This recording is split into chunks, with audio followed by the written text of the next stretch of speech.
Update. My sister-in-law was jealous that I would give my mother-in-law grandchildren before her, so she locked me in the closet. I woke up in the hospital, and she begs for forgiveness and she said it was just an innocent joke. Part 3. My mother-in-law, Pam, was the first to speak. She sounded really disappointed and resigned, saying she should have seen this coming because, in the past few months, Connie had been absolutely furious with me. The reason was that she felt I was rubbing it in her face that I got pregnant before she did, despite her being married for longer. She had even said she was very unhappy with the fact that I would be the first woman in the family to give Pam a grandchild and not her.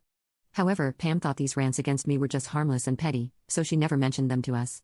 She had no idea Connie would go this far, driven by anger and jealousy. At that moment, Connie started crying and said she hadn't done this out of anger, that it was just an innocent joke. She claimed she had no idea it would turn out so badly and that she had actually planned to lock me in there for just a few minutes as a prank, then let me out and apologize, not only for locking me in but also for her behavior toward me over the last few years. She said she had completely forgotten that I suffered from severe claustrophobia, and when she realized I had fainted in the supply closet, she knew people would think she did it on purpose.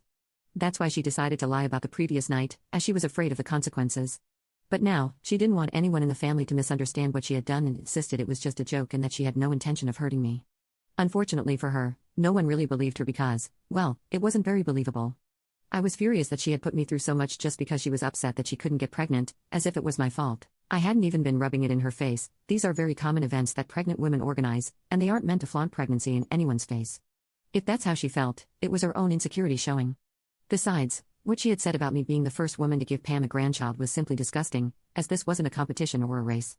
The reality was that Connie was upset because she hadn't been able to get pregnant, and I hadn't even been trying, yet I still got pregnant. It's unfortunate for her that she's dealing with fertility issues despite having normal results, but that's not my fault or my problem. I had rested enough, so I was furious. The next morning, I told Connie that over the years, she had only been weird with me, but I had never done anything against her. In fact, I had always tried to be kind to her, but she was the one who constantly pretended with me and then talked badly about me behind my back. Even so, I had maintained my dignity and simply distanced myself from her, but it seemed she was never happy and wanted to create enough problems for me. I told her I could understand feeling jealous and insecure, but acting this way was just insane, and I no longer felt safe around her. I told her she was a horrible person for what she had done, and although nothing had happened to me, something very easily could have. I knew it wasn't a joke, as she tried to make it out to be. I knew she saw me as competition, but unfortunately for her, I wasn't competing with anyone, and she had no right to drag me into this without reason. Then I told her that I didn't want her to visit or talk to me ever again, and I addressed everyone else, saying that if they ever spoke to her again, I wouldn't speak to them. It was either her or me.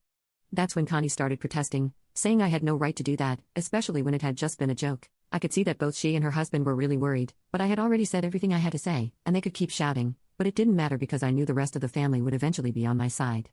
Connie got too loud, and my mother-in-law had to intervene.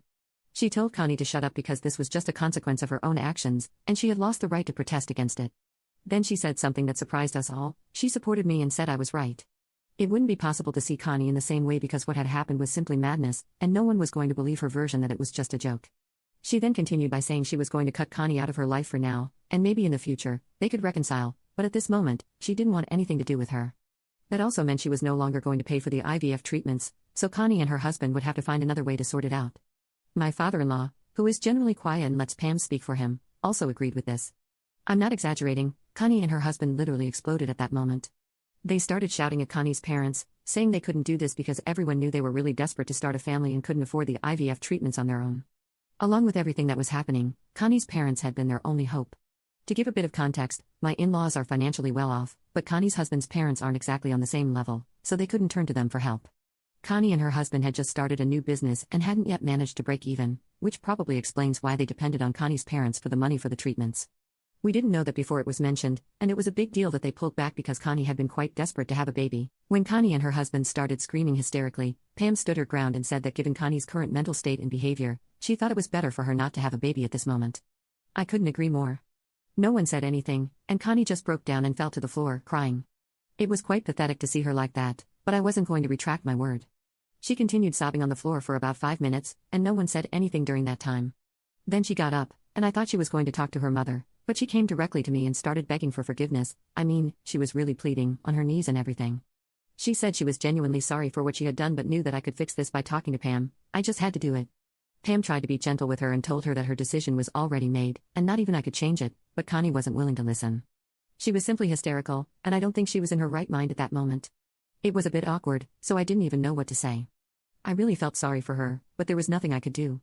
After a while, her husband took her and made her stand up, and while she continued crying, he left with her, leaving us all to try to process what had happened. After that, everyone went home, and since then, it's just been my husband and me. We haven't talked about what happened with Connie because it was sad at one point, but now I feel a bit weird about it. I know what she did to me was terrible, but I was the one who gave the family an ultimatum and forced them to choose between me and my sister-in-law. That also meant she couldn't have a baby because there would be no more IVF treatments. So I've been wondering if I was a bad person for doing that or not. That's why I'm here to get an objective opinion. Am I the bad person for making my family and in-laws choose between me and my sister-in-law?